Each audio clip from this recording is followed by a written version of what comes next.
Okay, so lesson 6.1, this is where we start talking about the area of a region between two curves. So if we have this top curve and I find the integral of that, that's going to give me the area below that. And if I find the integral of this curve, g of x, that's going to give me the area below that. So if I subtract those two, if I take this area right here and subtract away this piece down on the bottom, that's going to give me this area between them. Okay, now this A and B, we're going to have to talk about that because sometimes they just flat out give it to you.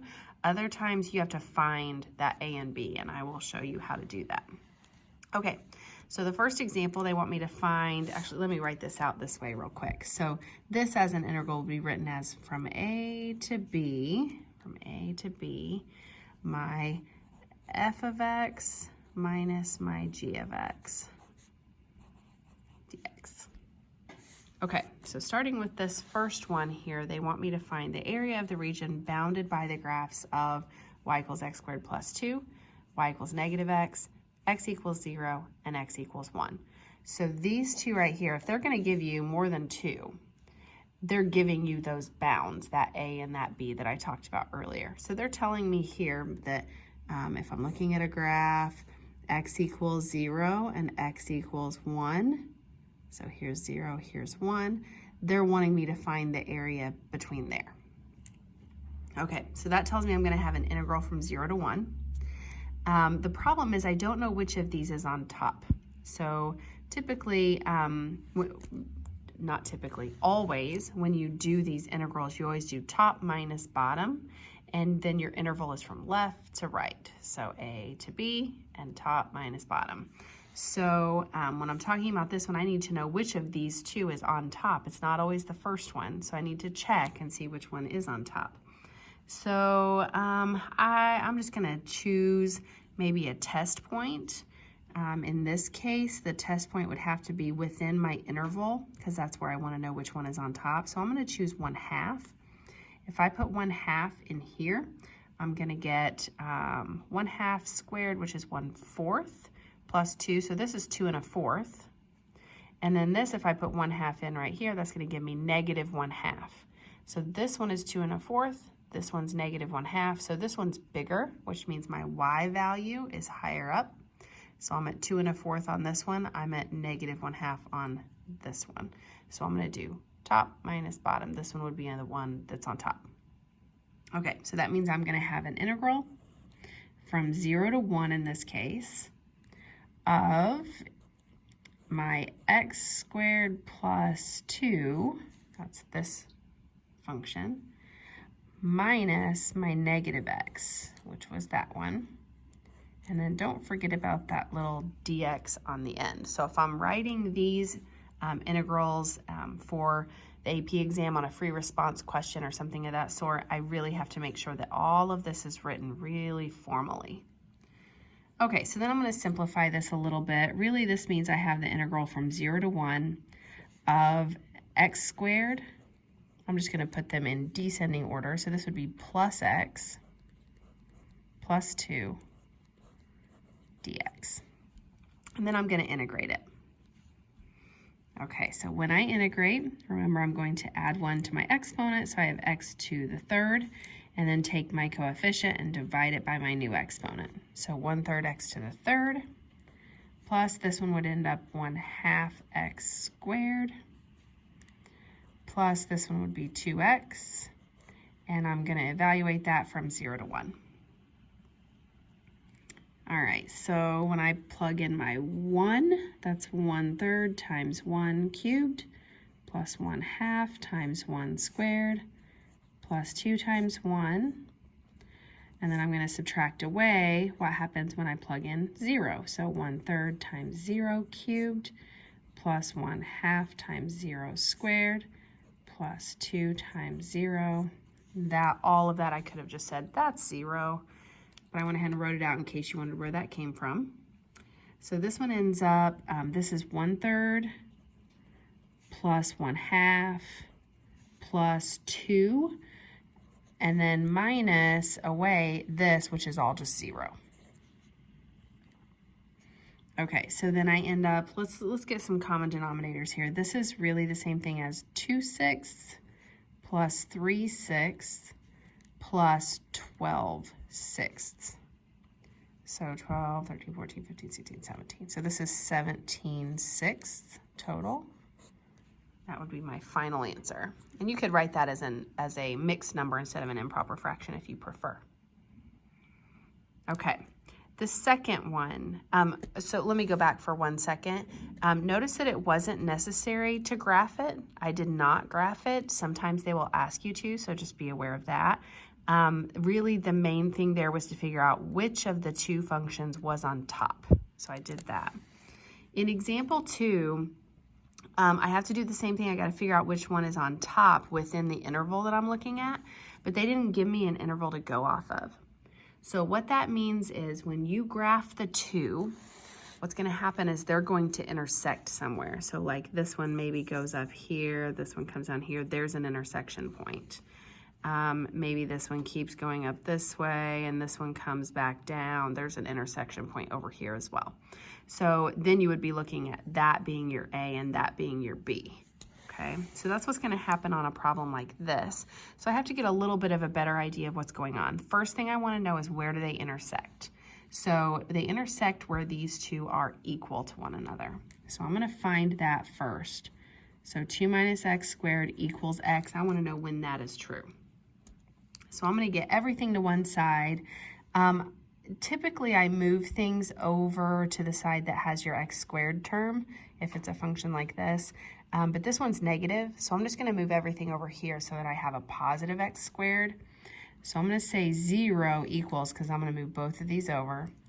I'm going to put my x squared first. That'll make it positive if I move it over. This one was already positive, and it was already there, so I'm going to leave it. And then this 2, I'm going to have to subtract it from both sides to get it over here. Okay, then this is a quadratic, so I'm going to factor it. So I'm going to write it like this. I've got a 2 times 1 would give me a 1 in the middle, but this is a negative 2, so how do I make that happen? That's if I have a positive 2 minus 1. So that means if I set those equal to 0, each of them, x equals negative 2 and x equals 1. Those are my two intersection points. Okay, so now if I'm looking at a graph on this one, I know that I have an intersection point at negative 2 and an intersection point at positive 1. So that interval is going to go from negative 2 up to 1, but I need to know which function is on top within that section. So I know that I'm going to have an integral from negative 2 up to 1. But now to write this, I need to know which of these needs to go first. It's the one that's on top. So I'm going to check just a random point. I'm going to check 0 because that's an easy point within this interval. If I plug 0 right here, I get 2. If I plug 0 in here, I get 0. So this one is higher because it's 2. So I'm going to write it as I've got 2 minus x squared minus x. Those are my two functions. And then dx on the end. So then I'm going to simplify that again. So this is really from negative 2 up to 1. I'm going to put it in order. So I've got a negative x squared minus an x plus a 2 dx. And now I'm going to integrate. So this one would give me a negative up front. This will be 1/3 x cubed. This one again would be a negative up front, 1/2 x squared. And then a 2 would give me a plus 2x. And I'm evaluating that from negative 2 up to 1. All right, so then plug those in. So I've got a negative 1/3 times 1 cubed minus 1/2, 1 squared, plus 2 times 1. And then I'm going to subtract away what I get when I plug in negative 2. So a negative 1/3 times negative 2 cubed minus 1/2 times negative 2 squared plus 2 times negative 2. So then I got to evaluate all of that. So this one right here ends up a negative 1/3. This ends up a negative 1/2. plus a 2. And then over here, I'm going to do a couple of things here. First, I'm going to distribute this negative to all of those. Not first, but at some point I'm going to do that. But I'm also going to multiply all of this. So this negative 2 cubed would be negative 8. And then negative 8 times a negative 1/3 would be positive 8/3. But then I'm going to subtract that. So I'm going to subtract 8/3. Okay, then here, this would give me a positive 4. Half of 4 is 2, and I'm subtracting that. But I'm going to subtract a negative, basically, right? So that's going to give me plus 2. And then this last one, this gives me a negative 4. And then I'm going to subtract that negative 4. Let me make sure I'm right here. Negative 4, and then I'm subtracting that. So that should make that plus 4. Make sure, yeah. Okay, so then I need to simplify all of this. Okay, so you can use a calculator for this if you want, or you can get common denominators. If you got a common denominator, I would use 6. If you don't want to use a common denominator and you just want to use a fraction or calculator, that is fine as well. So minus 1/2 plus 2 minus 8/3 plus 2 plus 4. So I'm getting 9/2 as my area there. Okay, if you want to see what those look like, so I did graph these earlier. So this first one looked like this. I did that area. The second one, there were those intersection points, and that was the area I was looking at. If you ever want to graph it, even just on Desmos, just so you can kind of see what that looks like, sometimes that's really helpful just to visualize it. All right, example 3. This one is asking me to find the area bounded by f of x equals sine of x and g of x equals 1/2. So remember, you've got your sine curve and then you've got a 1/2. So let's kind of think about what that looks like. So my sine curve is, let me go back over here. So sine, remember, goes through here, and then it goes up, and then it kind of goes back down, below, and then it goes back up again. So it kind of looks like that. This tip-top point here is 1. So if I'm talking about the other function being 1/2, it kind of looks like this idea. So the area that I'm trying to find would be this right here. So the first thing I need to figure out is, what are these intersection points, right? So first thing I'm going to do is say, when does sine of x, my first function, equal 1/2, my second function?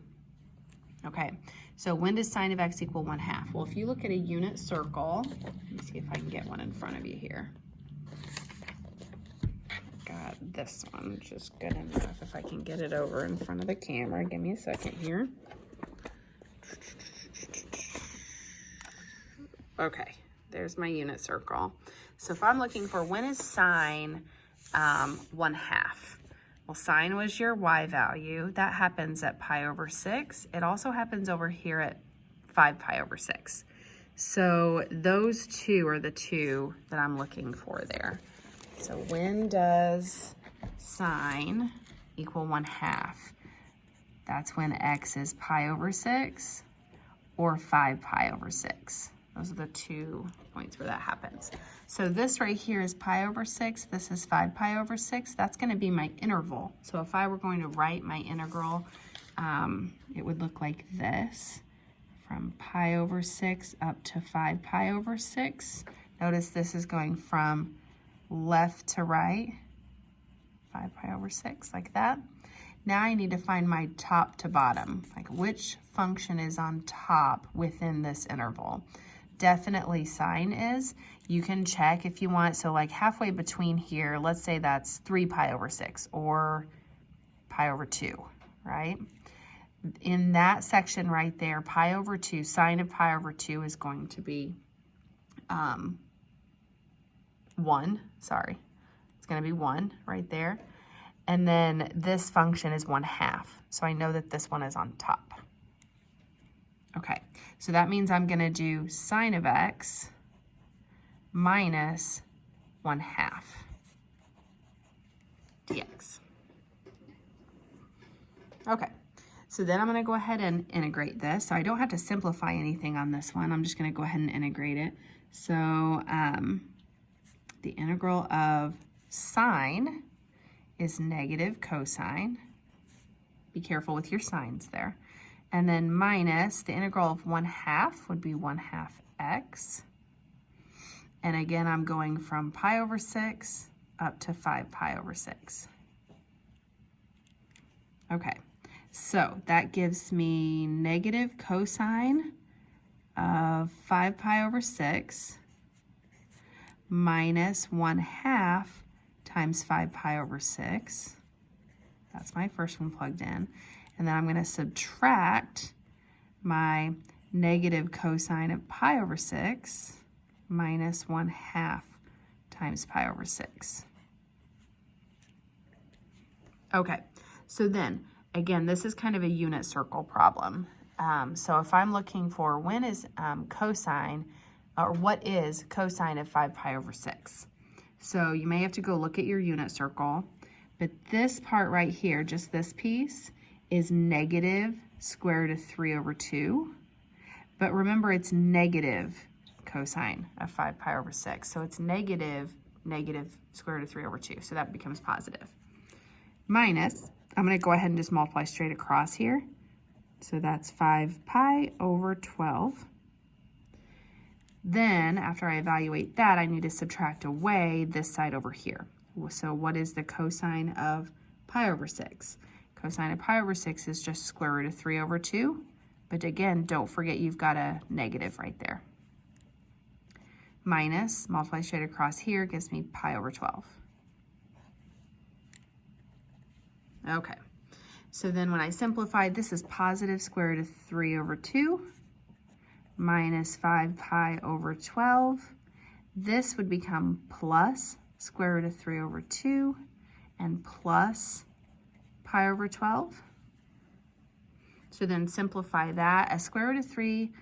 This is like me saying 1/2 square root of 3, and this is like 1/2 square root of 3. So if I add those together, I get 1 square root of 3, or just square root of 3. So that's a lot simpler. And then this one, a negative 5 pi plus a pi would give me a negative 4 pi over 12, which is really pi over 3. So I would just stop here and leave my answer. Sometimes they want it written as one large fraction, so you could have written this. You could have said, I'm going to make a common denominator here and multiply both the top and bottom times 3. So that gives me a 3 square root of 3 minus pi all over 3. So sometimes like the back of the book will look like this. I am totally fine with you leaving your answer like this as well. I'll leave that up to you, so either one.